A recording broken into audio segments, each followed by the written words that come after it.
Hi, I'm Jesse. Welcome back to JaffyDuck Productions. Today I'm going to be going over the season finale of Marvel's The Runaways. It aired on January 9th, 2018. So, this is going to have spoilers in it, so if you haven't seen the episode, I definitely recommend going to see it before watching this review.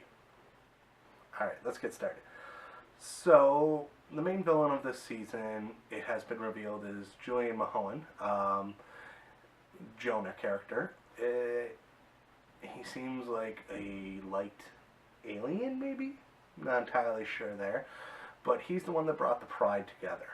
And to dig up a hole that nobody entirely knows what's underneath.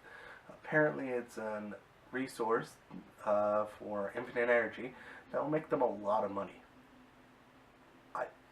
Honestly, I don't know if that's actually true or not. I don't think the Pride knows if it's true. It's both a ridiculous plot point and one that they have not explained, so it's a little frustrating, especially after 10 episodes. It starts off with them at the dig site, essentially just fucking it up. And parents come to stop them. They stand up to their parents. Fistaguns versus her wand and Karolina's light power, whatever it might be. So they're at a stalemate. The wand, Nico lost the wand to her mother, and her mother easily defends any of their attacks with said wand. Jonah shows up. Now, Jonah just knocks them all down. He doesn't kill them immediately, which he probably could have. So he still needs the Pride. I don't know why he needs the Pride, but he still needs them. And I think he was also testing his daughter. I think he was testing to see how powerful Karolina was and to see if she's actually his daughter, actually of his blood. So yeah, there's that. He is definitely an alien. That much gathered from the comic book history that I don't know much about. I don't have any real connection with the comic books to this one, so maybe they're changing it from the history, maybe they're not. It's really hard to tell. But maybe it's a ship below. Like, it's big enough. It's apparently alive, which we find out later in the episode. So maybe it's a ship. Alright, and he didn't hold back, for sure. He did not hold back with Karolina, I think because he knew he could heal her. And so he didn't hold back so that he could test her. I've gone over that point already. Let's see, parents seem extremely naive. Oh, yeah, so the parents are extremely naive. The only couple that ends up dead is the geologists that are studying what they're digging for. Alright, so they're going against everybody, but how do you not realize that something they're digging for could be really bad if the geologist died? I know that they would need to stay in order, but how do they not get together without Jonah and go, I wonder why these geologists needed to die? Oh, they, for the longest time, never thought of what was below. They never questioned that a young girl who seemed happy that happened to have hacked into their files ended up committing suicide? No. When something like that happens, somebody leaves a note, somebody takes somebody down. It's just, I don't know how they didn't put two and two together. It is frustrating, and yeah. Next point. So, the Chase and Gert thing. Now they've escaped their parents. Karolina's been captured. They've escaped their parents. Karolina's been captured. now they're on the run, and they're almost runaways. The closest they've been all season. But yeah, Chase talking about how he feels about Gert and realizing that it felt like it was natural to me. It felt the way the season's been building up. Obviously, these two were going to get together, but also how he's acted throughout the season, the kind of will he, won't he with her. It makes sense, at least to me. It felt genuine to me. So I kind of get it. There's a lot of teenage drama going on. I really don't think I'm the target audience for this, but I still enjoyed the show. Now, moving on, while they're going clothes shopping, Alex tried to find a way to get a computer to do something. I'm not entirely sure what, but failed. Brought a flyer back with old movies on it, including Arsenic and Old Lace. Thus, Gert named the dinosaur Old Lace. I like the name.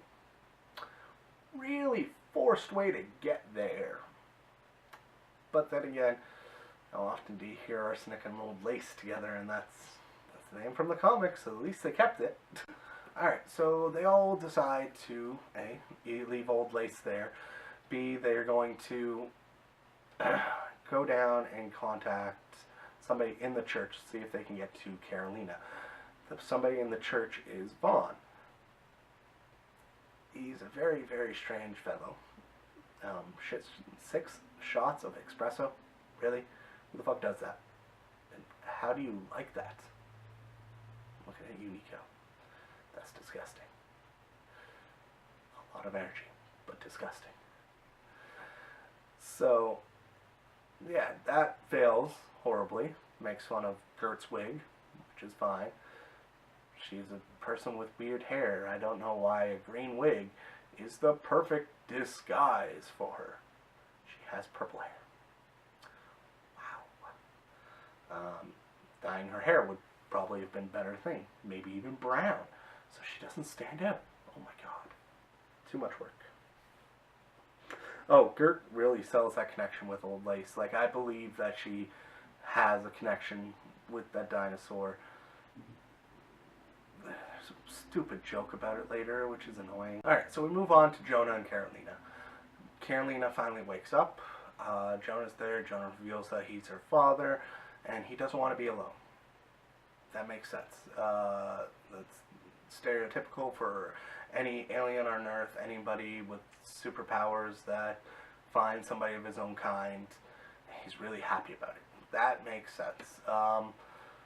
And it also proves he wasn't going to kill her. He was just testing her, or just seeing how strong she was. He knew he could heal her, so yeah.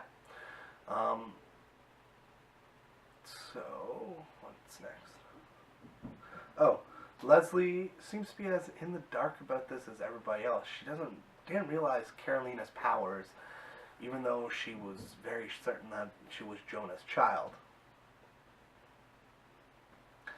So, she doesn't like being in the dark. She doesn't like losing control. Jonah is taking control of that church, that thing she helped build and she made great thanks to her father. Her father built it, she made it great. I understand why she doesn't want to give this up, but she's shit out of luck if Jonah ever decides to reveal himself to the higher echelons of this church. This church is built on him. This church is built upon him being who he is. So she can fight back as much as he wants, but if he ever chooses to reveal himself to others, she's shit out of luck. And this is really intriguing. This pushes her to seek others for help, which is good, bad, I honestly don't know. Oh, speaking of which, that emotional support dinosaur, really? That line? Of course Gert said it, but really? And there's a scene with the Wilders and Jonah, where Jonah really proves how in charge and how powerful he is. He takes them down without actually having to take them down, completely denying them power. And that leads to Alex trying to steal a car and his parents right outside. Now, it cuts really quickly back to Karolina being rescued by Chase and mutant girl, whom I forgot her name. Wow, that's embarrassing. Anyways, so mutant girl and Chase rescue Karolina. Now, there's a decent gap where they're escaping with her that Alex is essentially AWOL, looking for this van, even though he was right there as his parents walked past. Did he contact his parents? Did he let them know something? It's hard to tell. There's a scene later that makes it very ambiguous. I'm not sure how it goes. But I'm sure we'll find out next season. There is definitely a traitor somewhere in either the kids' ranks, the parents' ranks, or something. Somebody is reporting to Jonah. They have a plan of some sort. It's hard to tell who's on whose side anymore. I'm not entirely a fan of the fact that parents aren't evil. They're just kind of misinformed. It's kind of boring, really. But they're a very interesting part of this show. So I'm not willing to give them up. It creates drama. It sets up different factions. Like, the kids believe their parents to be evil when they're not that evil. But the parents know the kids don't trust them anymore, but they want to get out of the stranglehold Jonah has them in. It's very complex, and yeah. Back to that escape scene with Karolina, Chase, and Mutant Girl. Now, what I'm wondering is, they run into those older ladies, middle-aged, I believe. I don't believe they're that old. But they run into those ladies. They're the ones that help prep Destiny. They're the ones that look for the runaways without any connection to a family or anything. I want to know how much they know. Like, clearly these kids are going missing. Clearly, she's using them for something. But why? How much do they know? Do they know about Jonah? Do they know what was taken to heal Jonah? I don't know. It's a very tough decision. And I'm just wondering how much they know, because they called security pretty damn quick, even though Karolina told them not to. And everybody else in that church would listen to Karolina, but these two don't. It makes me wonder. Now, we go back to the parents. We find out that there's something living beneath that, beneath the earth where they're digging, sorry. They find out there's something living down there. That is some sort of being, maybe, but is so large, and how is it still alive after how long it's been down there? So I'm wondering, maybe it appears living, but it's a ship or a cocoon of some sort that is holding other beings like Jonah, or maybe it's fucking like whale or something. But it's definitely nothing good, because we have had that future message from Chase to his father, where everything in LA is destroyed. He's apologizing. I think something went terribly wrong, and I don't know what it is yet, but it has definitely has something to do with that. We cut back to the kids. We're back in their little hideout above somewhere where they've been sleeping in a van. So Nico goes up and kisses Karolina. Now, this is weird for some people, because Nico was at least a little, if not a lot, into Alex, and then not, and then was, and then not. Teenage drama, yay! And then Karolina kissed her that night, and I don't think this is, oh my god, it's an awakening that she's a lesbian. No, it doesn't really matter what her sexual preference was. I think she'd always cared about Karolina, and clearly Karolina cares about her. I think that they just found a connection with each other. That I believe it. Like, I believe that the connection they found with each other was big enough to warrant a kiss, that they might try something together. It makes sense to me. That's all I'm saying. It just, especially with what happened with Nico and Alex not telling her about her sister, it makes sense why she wouldn't be with him right now. Then it cuts down to Alex. Alex is going to meet that gang leader. And the enemy of my enemy is my friend. That must mean we're real tight. That is a very good line. I don't know how this is working out. Is he a go-between for his parents? Are his parents working with the gang to bring down Pride and Jonah? Because Pride gets together and they're all for taking down Jonah. They can figure something out. But the Wilders aren't there with them. The Wilders have their own plans to protect their children. So clearly they did something. Later on in the episode, which makes them run away. The final shot is them running away, just bolting away from that bus station. Alex in the lead, everybody running behind him, and Old Lace picking up the back. Which, when happening, he's a fucking or she's a fucking raptor. She's so ahead of all of them. Anywho, so all that together, I think it's hard to tell, because the reason they ran away is because they were framed for Destiny's murder. They were framed for Destiny's murder and kidnapping the little girl. Now this is hard to tell because who informed them? Like, the Wilders made a call, but would it really be protecting them if they were in jail? It'd be easier to get to, especially since they have a police on the inside. So is it because they were in jail, or they want them in jail? How are they going to protect them? Is the protection calling the gang guy and setting up a meeting, and they're going to start working together to bring these guys down? I don't know, and we won't know until next season how this all plays out. Who's the one that leaked the information and tried to get them and have them framed for murdering Destiny? I guess we'll have to wait and find out. Honestly, this leaves us with more questions than it gives us answers, but at least next season's going to have a clear goal. Hi, sorry about that, my recording stopped. Not entirely sure when. So, what I was saying is, they've been framed for Destiny's murder, so they're running away. Now, who framed them? That's up in the air. This season's left us with a lot more questions than it has given us answers. The big thing is, I think we're going to find out a lot more next season. And next season we'll have a clear goal. Like, the kids will have a goal. Like, they have to find a place to live, stay low. They have to find a way to take down their parents and work towards that goal. Then the Wilders are going to have their own thing to do. The Pride's going to be working against Jonah, trying to find out how to kill him.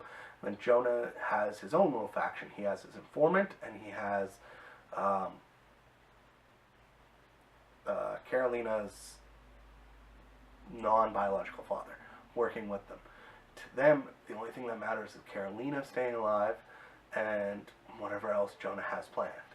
So this is complicated, not nearly as complicated as the comic books have sounded to me. So yeah, I think we have a clear goal for next season, and I hope they are able to get it to work out. So that is my breakdown of the episode. Now to rate it. This is a solid episode. It keeps you on the edge of your seat the entire episode. If I was to give this a rating out of 5, let's say 5 dinosaur heads, because in memory of Old Lace, because best character on the show. So, 1 to 5 raptor heads. I would give this one a 3.5, 4. I say that because this is one of the better episodes they've had. It's got a lot of the drama that's been good about the show, and it's also got a lot of the moving parts. Everybody had something to do. Everybody had a goal in this episode. And nobody ever felt aimless or misused or underused. So I would definitely give it a 3.5 out of, or 4 out of 5 Raptor heads. It's a good thing. It definitely sets up season 2 really well, and I can't wait till it comes back. I'm going to give it another shot, but if it's as aimless as this first season has been, I don't think I'll watch past season 2. Well, those were my thoughts, my review, and my score. So, please let me know down in the comments below what you guys thought, and I will see you next time. My next review, I'm actually going to do another review, season finale of The Gifted, which was 2 hours, so a potentially longer review than this. And yeah, thanks a lot for watching. Again, I'm Jesse. This is on JaffyDuck Productions. Like, subscribe, do all the stuff. Have a good day, y'all.